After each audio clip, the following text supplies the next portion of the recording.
Welcome to our afternoon session of our training with Prasanna on trauma-informed practice.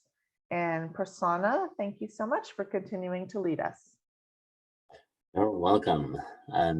Welcome back, folks. So we had a good break and lunch, and I'm glad that we're able to continue on.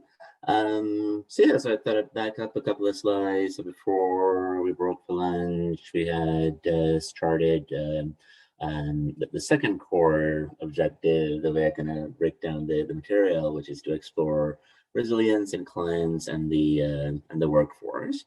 We talked about a way to describe it. We talked about how we think about resilience as being from a lens of survival, or as society deems it, or how we what lens we put on it.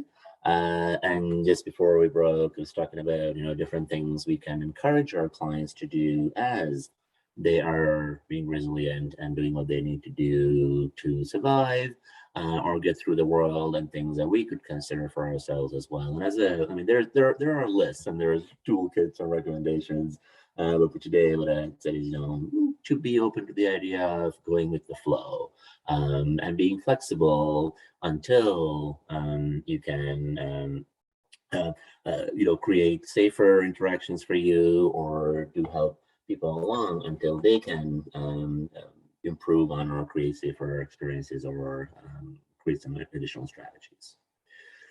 So the next thing, so this is still sticking with Dr. Unger's work, is social or collective resiliency. So in the context of exposure to significant adversity, resilience is both the capacity of individuals to navigate their way to the psychological, social, cultural, and physical resources that sustain their well-being, and their capacity individually and collectively to negotiate for those resources to be provided in culturally meaningful ways.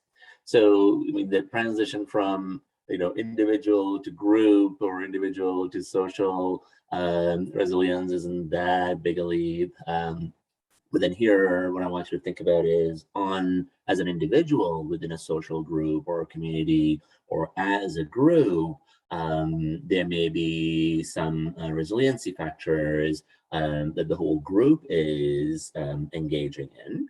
And in our roles, there could be certain situations where we can absolutely support individual folks, but we may be called upon to support groups of people as well. And in terms of our systems, there's multiple government systems in Nova Scotia, as well as private and volunteer organizations. And part of our role, not just because we're a social worker, but in terms of this idea of helping folks with their resiliency, could be to help them navigate our really rigid and complex and complicated systems that we have. So that's the main thing I want to say in terms of the difference between individual and social. The other thing to be thinking about in terms of social as well as individual is not just the lived experience, but family traditions and family histories of individuals or groups of people that you may be working with. So I know the heading here is cultural, racial, ethnic characteristics, but it doesn't have to be. It can absolutely be about family values, family routines, family practices, and then you can think about, as a family unit, or multi-generations, or extended family, or go from there to a community as well. So here, these aren't that far-fetched, if you will, but there are some folks that do find these interesting, or as things that they may not have thought about to offer clients, or to support them further. So the first one, so kinship bonds. So thinking about, it's not just about the biological family or the parent, but is who does the person perceive or value as their primary caregiver or support person. And then from there, if you're thinking about young children, it's not that they don't have the capacity to choose who their family is or not. However, if we're thinking about ourselves, we are creating safer environments for them by taking them away from their familial home or their family in general, is to think about at least ensuring that there is some connection to their family, whether it be because of biological needs, or all, but mainly to maintain those family values, and then from there going further to cultural, racial, and religious and ethnic values as well. Respect for elders and the importance of extended family. So in modern culture, it's not that we don't think about accessing our elders or thinking about our elders as a resource to support ourselves or to help us to be resilient. But in professional settings, sometimes that may not be possible, or you actually may not be allowed to do that, right? So depending on what the context is.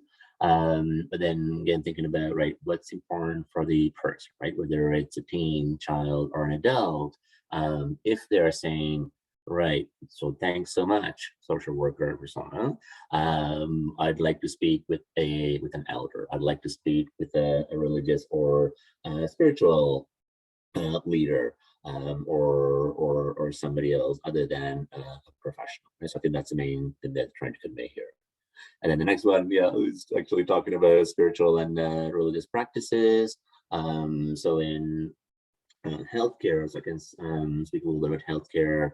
And IWK, as they're getting a lot better at creating spaces where folks can engage in their religious practices. And yet a systemic issue is that when those physical spaces were built, so the building itself, that wasn't part of the plan, if you will, right? So they're doing amazing things and doing what they can to accommodate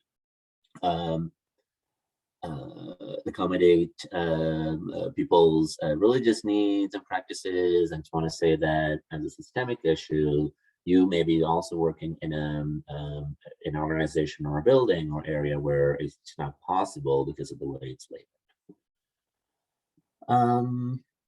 Nadia, I'm just seeing a message from Kelly. Oh, okay. I'm going to Lynn's able to see it. Well, maybe, hopefully it's maybe what we can do is other people seem to see it. So I don't know if maybe what we'll do is Prasanna, I'm going to invite you to stop sharing for a second. I'm going to pause. And we are back. Prasanna? Awesome. Good job, Nadia. Good job remembering all those finer details. Because it just needed a little reboot. So kind of thinking about limitations based on where you work, versus limitations because your employer or your supervisor is saying, I don't want you to let the client do that.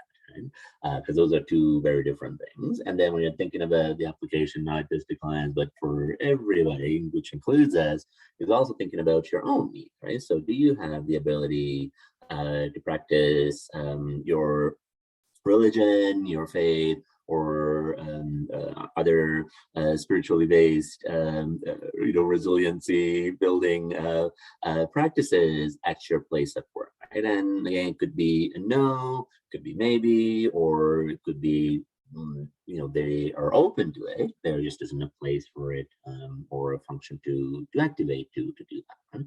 The main thing is to be thinking about, what do we usually do outside of, I guess, modern settings, or even in the privacy of our own home, that we may be engaged in, because that's what we've done for years and years and years and centuries, or as part of our family values and practices. Valuing friendships and warm personal relationships. I've already talked about, so relational engagement, relational work is core. And I mean, it's not a big stretch for you folks because you're in the professional social work. We're already attuned and ready to work with people. But then the main thing is to think about if you are working on a team where there may be other professionals or other professionals that may not see it that way, that you may have to continue to advocate. I'm sure you're already advocating, but continue to keep bringing up the point around the importance of relationships, and because it's not just about, I guess, the outcome or of a goal or what have you. It's really about building relationships and feeling safe in those relationships. Chilling sense of history, heritage. So I mean, we'll go through all of it, but the main thing is to be thinking about, right, are there certain things that the client wants to do, and are there certain things that you want to do or you wish you could do to help with your own resiliency as well. So to that point, what I'm going to do is to give you say at least a minute or two. So the challenge here is for me not to talk and be comfortable with the silence. And what I want you to do is think about a client or even a cluster of clients, if you will, and think about, right, how are your clients resilient? What types of things are they doing to be resilient? And then shift the focus to you to see, right, what are factors that you have or things that you value or engage in that allow you to be resilient as you do the work you do. Now, pause the talking and let you do that.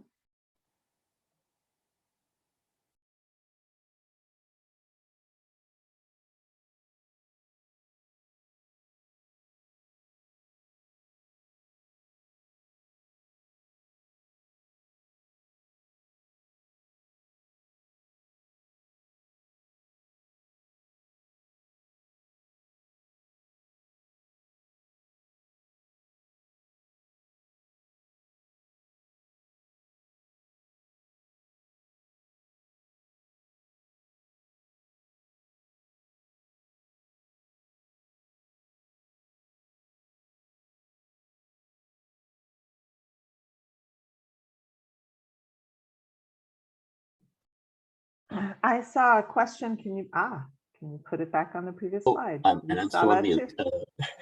Sorry, I was going to say is it doesn't have to be factors from this list. I can literally leave it here, but think about anything. Different things that make your client and yourself resilient.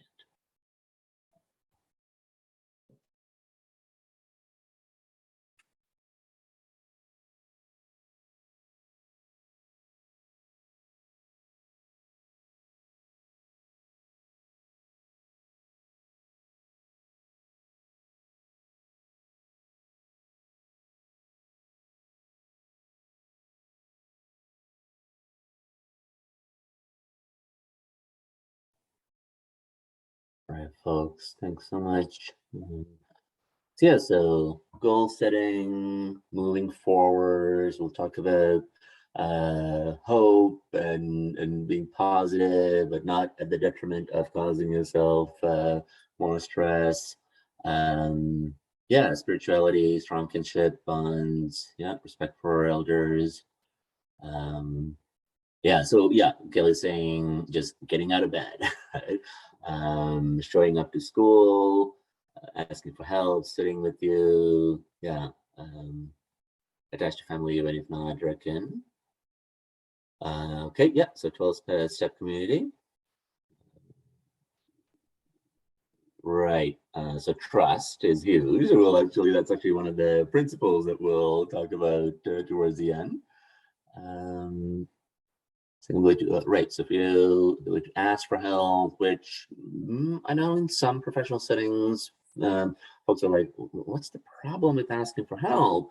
And the problem with asking for help in certain professional settings is the lack of a sense of psychological safety, right? So the assumption is there, oh, we have a support network, we have this process, we have regular staff meetings, so I'm always available on email, so on and so forth. But the so if you don't feel psychologically safe to ask for help, or if you're not sure if you should even ask for it, then that can cause some challenges. But then, yeah, absolutely, seeking help when you realize that, right, you need support for yourself. Team approach, using their spirituality as a tool to move on and fight forward. Absolutely. Yeah, so in real hopefulness, outlook, optimism. Okay, and then 12th step incorporate spirituality as they understand it, which is super important. So not sure if you folks have registered for a series with the Canadian Association of Social Workers or not, but I was going to say, Nadia is actually leading and organizing a series on spiritual practices and ethics and spirituality as well. Yeah. Actually, yeah, do you want to add to that, Nadia? Oh, I think you might be muted. We will be making it available on our growing online library under our website, Professional Development Activities, under the ethics section. So you should be able to get the first session already there. We just had our next one yesterday, and as soon as that video is up, we will load it. And the third one is in December. I was hoping you'd speak up, Nadia, because I'm thinking, but the timing, yeah, it's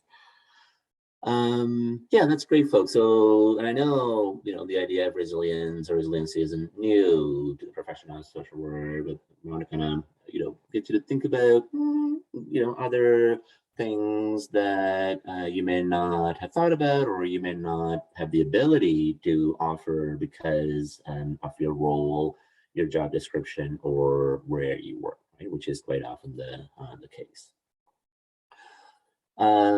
So then to that, I mean, I've already talked about this this morning, which is to think about resiliency as, anything that the person is doing to stay alive is a resiliency factor, right? So to that, though, what we'd be thinking about is our job maybe to help them develop more pro-social strategies or different ways of keeping themselves alive or well, or to change some of their coping strategies from unsafe or illegal activities to legal and more healthy activities, which could be, I'm not saying it is, which could be why some of our clients may be resisting, so that's a system word, resisting our services or treatment, if depending on where you work. And then again, since going back to the neurobiology of it all, is to think of you may be the best staff or a clinician or the organization, and in the person's brain, I want to think about, first of all, making the connection, the neural connection, and then the idea of practicing it over and over and over until the person's brain feels comfortable with the fact that that new pathway now is a viable option, right? Versus defaulting to what they know best as having worked for them in the past. So the next slide, what I'm going to invite you folks to do is to think about the clients you work with and share any examples you can think of where they might be in a fight state. So they might not be actually throwing punches or throwing things. I mean, they could be. But I want you to think about behaviors that you've seen from your clients that tell you, right, I think this client is in a fight state. So you can share things you've observed, things they might have said, that lead you to believe that their brain is in a fight state.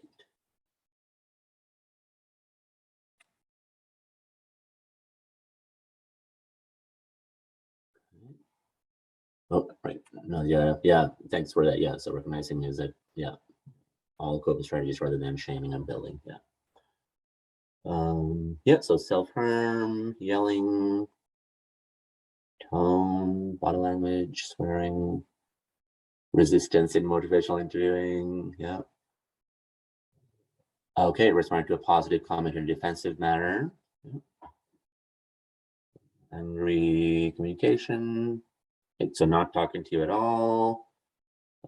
Verbal, physical aggression. Okay, to others and themselves. Swearing. Okay, so disengaging, declining services without an explanation, or just not showing up. Okay, yeah, so specifically threatening you.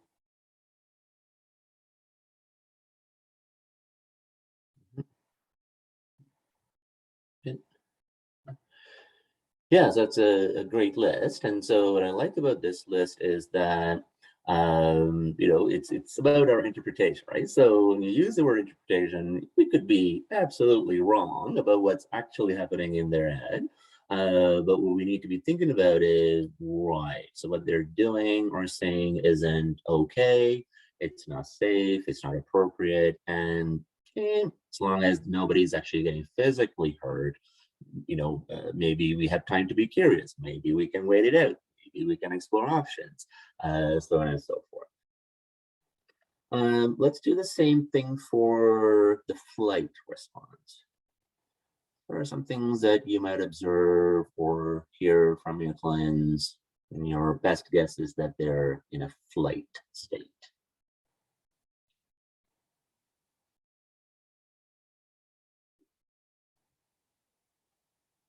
Avoiding eye contact. Yeah, thanks, Joanne, for leaving. So they might literally be taken off. Yeah.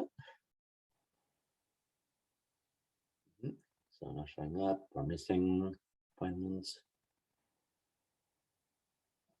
Yep, so not answering phone calls. Okay, or even answering the door. Yeah, so running away, skipping, missing groups. Yeah. Manipulating avoidance. Yeah, so that is a really important to be thinking about, because remember with this is that there is conscious and then there's unconscious, but unless they're literally like running and they don't care where they're running to, so across streets, through things, there could be some highly complex behaviors that you're observing and hearing, where like, well, of course they're not running around, so they must be regulated, and yet it's up to us to figure out, okay, this is a very clever or complex way of still engaging in their need to flee or fight. Yeah, so not answering calls or available at all. Okay, yeah, so using substances to come to school. So yeah, so substance use is a great way to meet your regulation needs, whether it's to get you activated so you can get to school so you're not in trouble, or to bring you down so that you stay chilled out so you don't get in trouble. Becoming ill. Yeah. And then let's think about freeze. What types of things might they be doing or saying? Or best guess is that they're in this freeze state.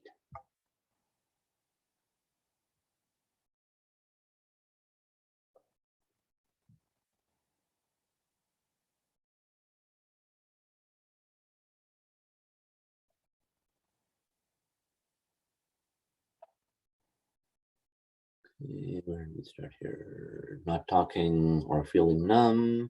Yep. Dissociating.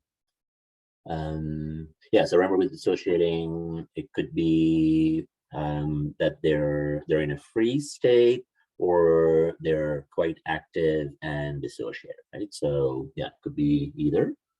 Yeah, so not talking in a therapy session. So similar to Lynn's example earlier, that's a socially appropriate response, right? No one's going to make you talk. and they may have learned that. So whether they're doing it intentionally or not, absolutely. Yeah. Staring into space, yeah. Not eating, laying in bed all day. And sometimes to that, I would say some of the clients I work with have said, you don't understand, my body's heavy, I can't move. I've taken their word for it. Sounds good. Let me know when you're ready to talk, or I'm around the corner. That could actually be a sensation in their bodies that they can't literally move. Crying or tearful, yeah. Withdrawn, nonverbal. Okay, withholding information, yeah. Staring off, isolating, not answering. Okay, so, but providing answers like, I don't know, I'm just tired. Can we take a break, right? Again, if you think about those are very, very socially appropriate strategies, if you will, to still, meet the physiological need to stay still or be in an environment where, remember, the predator goes by. And in this situation, I could be the predator, you could be the predator, right? And they're hoping that by using nice words, socially appropriate words, that I'll leave them the heck alone, or say, okay, well, why don't we pick this up tomorrow? And I'm thinking, okay, good, the predator is gone. Yeah, so lesson breathing or shallow breathing. Yeah, unresponsive. Good, perfect. Thanks so much, folks. And then the last category is think about this idea of flocking. Right? So remember, for flocking, so all humans, including us, look for our people, our peeps, our herd, the group we belong to, or the group that we belong to that makes us feel safe or provides us even the physical safety. Right? So what are some examples of behaviors you've seen or things you've heard clients say where your best guess is that they're trying to connect with their flock or group or herd?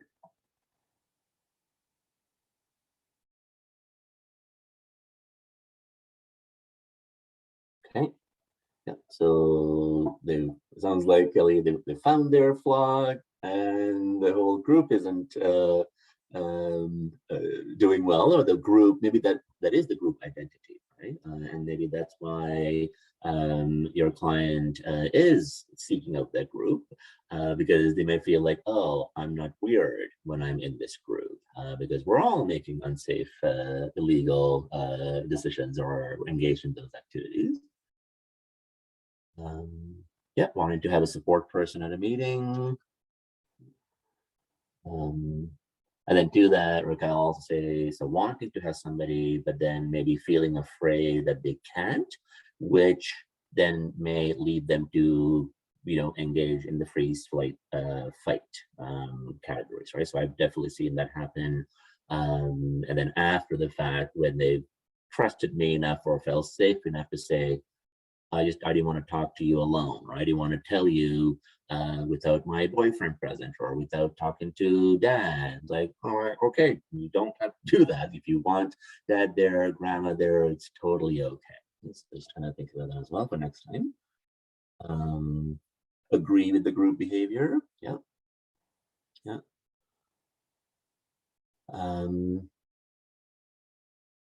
Good. Questioning the friend group. Are you talking about the client questioning the friend group or seeking a friend group?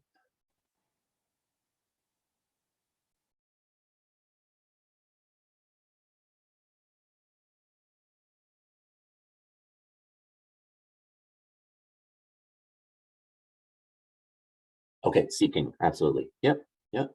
Anyone saying, yeah, so not going on without their support system. Yep, come with them to appointments, which is why, I mean, as a system, it's not perfect by any means, but I'm ecstatic when I hear about community-based services, so things like Schools Plus, or even community mental health within IWK and Nova Scotia Health, where they're talking about, maybe we should have a team that works solely in the community, like in the North End, because that creates circumstances where the person can stay in their flock, in their group, and we come in and offer support if they want that support from us, right? So rather than getting folks to leave the comfort of their group or familiar environment and come to us. Great. So the next thing I want to do is offer you some additional information based on what's available in the lit and work that other folks are doing, which is realizing this. I've chosen some colors that are not the best to see in a slide. So yeah, I'll email these out as I said earlier, and I'll make sure you guys, folks, can read it. But basically, in this slide, what so Nancy Poole has started to do, and other folks are like, right, this is an important thing to do, is to think about what we call certain categories of behavior that the client may not even care about, but that makes sense to us. So in healthcare settings or in mental health care settings, also people are really used to using diagnosis to describe behaviors or to explain behaviors. And now we're telling those folks is, okay, so if you want to use a diagnosis out of the DSM, that's great. And let's think about why the person may be engaging in those behaviors, or why the person does meet the diagnostic criteria. And then I know one of you already talked about so self-harming behavior. So that's another example of, within mental health, and where it's like, just because somebody's engaging in self-injurious behavior does not mean that they need inpatient services or intense services or what have you. If you approach that behavior from a lens of resilience. So again, keeping in mind that we don't want anyone becoming or getting physically hurt. Interpersonal skills or the lack thereof, physical behavior, as you may see. So you're sort of talking about, so eating and sleeping disturbances or disorders, emotional, you'll see depressions there, cognitive, spiritual.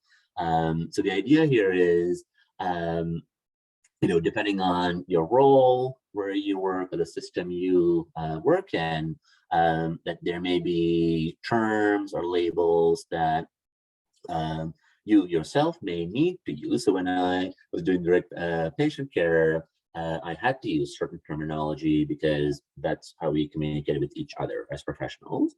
But that doesn't mean that the way we understand the behavior can change, right? Or that it has to be rigid or acronym-based or professionally term-based. Shane, I'm seeing that you can't hear. Are other folks having the same issue as well? Make sure everybody's able to. I am hearing. Everyone else seems to hear. Okay, good. So it may just need to be, again, sometimes your internet, if it continues, you need to log out and log back in. And Or sometimes that move happens closer to a window. Yeah, sometimes that happens for me as well. That's why I was thinking, uh-oh, did I just cut out and not know?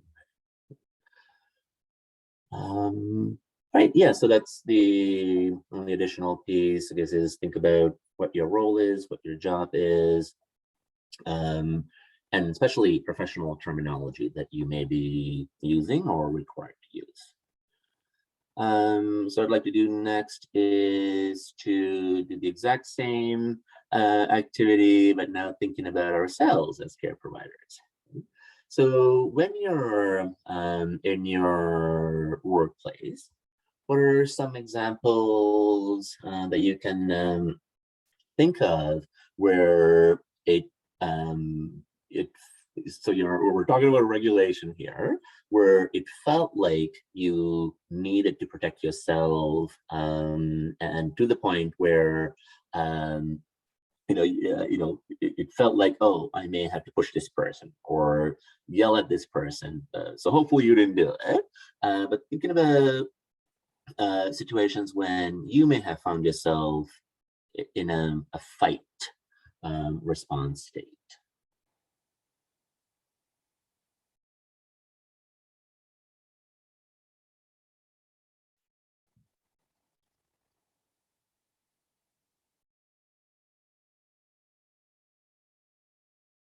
Okay, yeah.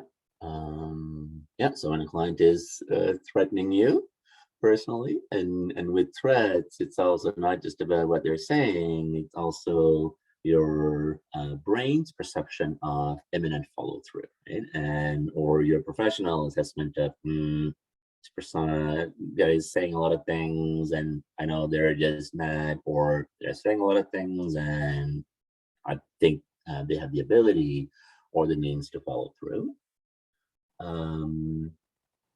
Yep, and saying trying too hard and not listening enough. So I'm too focused on meeting my own needs or meeting my goals. Right, yeah. So calling somebody else when things aren't working or the system or your team isn't supportive. Yeah, so feeling defensive. That's for another client to stay close. Venting, venting a request to staff, meeting is if it's, pandemic.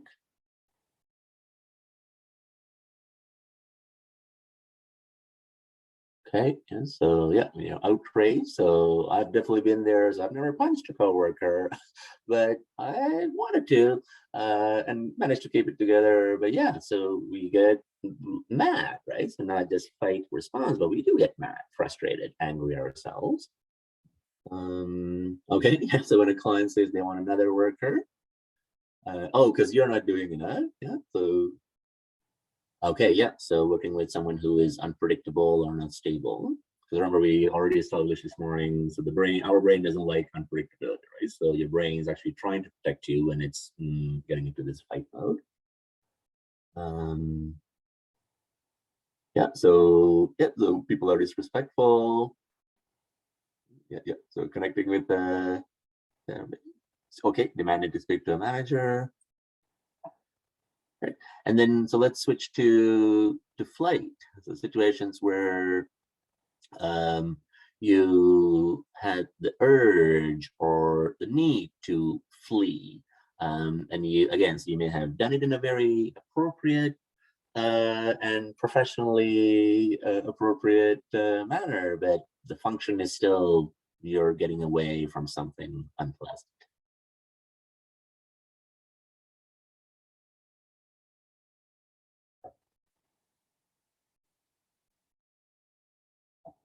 Yeah, so, that's I think the systemic barrier may have been for the flight, but it could be for the flight as well.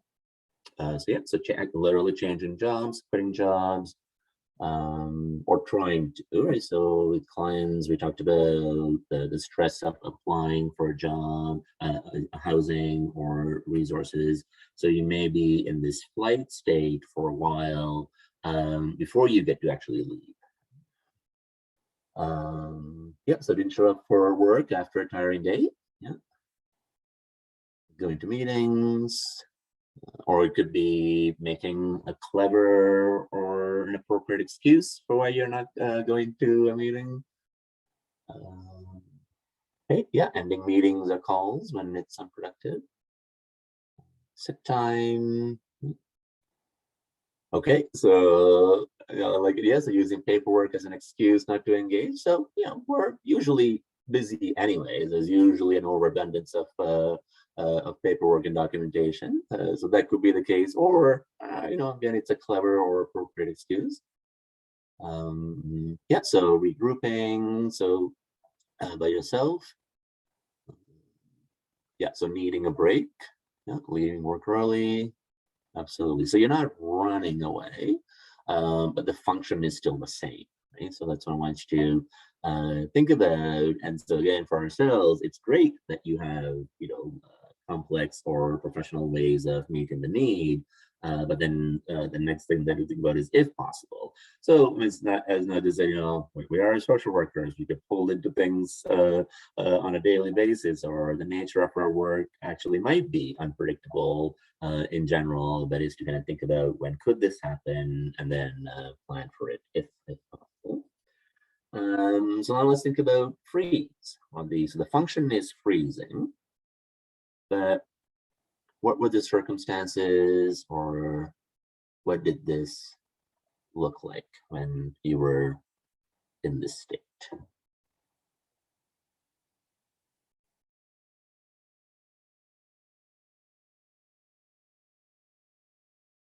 Or your brain wanted to be there, and then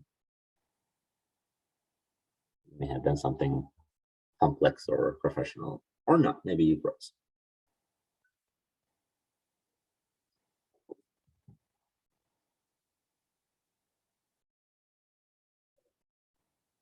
Okay, getting something done, but not making progress.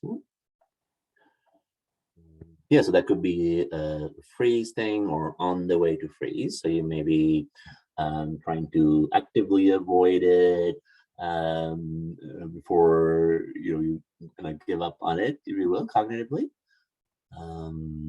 Yeah, so being overwhelmed, not being able to stay on task or complete it. First time doing a virtual Zoom group. Yeah, I remember my first group as well.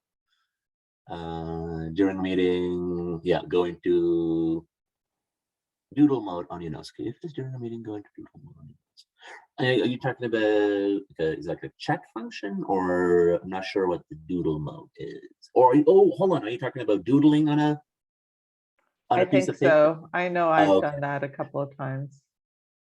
Got it. Perfect. Yeah, doodling is a great way to self-regulate. Yeah. Yeah, check the phone, distract yourself. Yeah, so what we're doing is we're pausing, we're deliberately slowing down, and the function is still the same, right? You're hoping the workload, the conversation, the meeting will continue on. And the last one in this grouping is flock. So what are some situations that you can think of where I know we've already talked about, asking for help or seeking help, but you actively were looking for help, or you needed help, or the other function when you're thinking about flocking is to think about joining a group for yourself, right? So that you felt safe in the company of other people.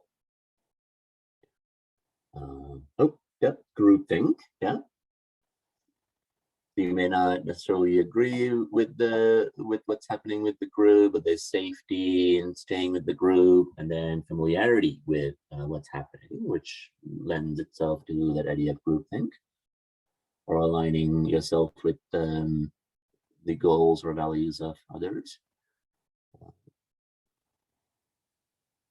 Okay, yeah, so most of your friends are social workers, so that's convenient, right? So other than the fact that they're your friends, when you go home or on your off time and you say, oh, I've had a day, or oh my gosh, this policy, and they're also a social worker, even if they don't work in the same organization, as another social worker, they'll have that perspective, right? So yeah, so having, and that's even if it's not physical safety, it's about connecting with people that even know what you're talking about or have the same experience. Yep, so groups for yourself, clinical supervision. Yeah, like-minded colleagues to talk with and vent with. So I like how you separated those out, because those are two different functions. Talking meets one need, but venting is another very, very important need that we need to engage in. Yeah, so talk to other social workers and seek feedbacks. Yeah, so even if they don't work in your system, is to see what another social worker may say or offer. Yep. Build support, yep, from a group of others in the same field. Directors of, great, yep, so directors of nonprofit agencies. So yeah, so you're talking about a role and also a system, right? So again, thinking about, right, you may be the only director in the organization. So you have coworkers, but then they are not really your peer group, right? Because they're not directors. And then you've also said nonprofit agencies. So it's not a director of a nonprofit agency connecting with the director in a publicly funded or privately funded agency, which, I mean, as a, the role may be similar, but it's better or be much more applicable or relevant if it is with somebody in your role in the same sector. Absolutely. Okay, right, yeah, so connecting socially, so engaging in hobbies or jokes, and or it could also be learning, right? So there was a period of time where I was as I was kind of progressing through my career, and I had progressing through my career, and I had enough seniority, if you will, or experience where I was offered the ability to choose what types of learning opportunities I could seek versus the required, right? So there's still a list of things I have to do. But after a while, I was like, okay, as long as you do the required, you're okay to engage in other learning activities. And I started to realize, oh, there are some faces and names I see, even in learning environments, which means that, okay, these are other people that are also interested in the topic. So it's, absolutely another way to build a I guess belong, well, find a group or build commonalities with other people. Good. So in terms of the application of the content around resiliency, hopefully that made sense, because I know as social workers are like, right, resiliency, yeah, we got it. But I wanted to take, hopefully this was helpful to get you thinking about the idea of, maladaptive or inappropriate behaviors that our clients may be engaging in, which are also resilient, or also thinking about things we may be engaging in, even if we are doing it in a way that's professionally and socially appropriate. So what I have planned for you is to now move into the third main objective, which is to now start talking about trauma-informed practice. What is it? Things to consider, so on and so forth. I'm also looking at the time as well. So before I continue on, I want to know if there are any questions about any of the content that we've been talking about so far. Again, please put your questions in the chat.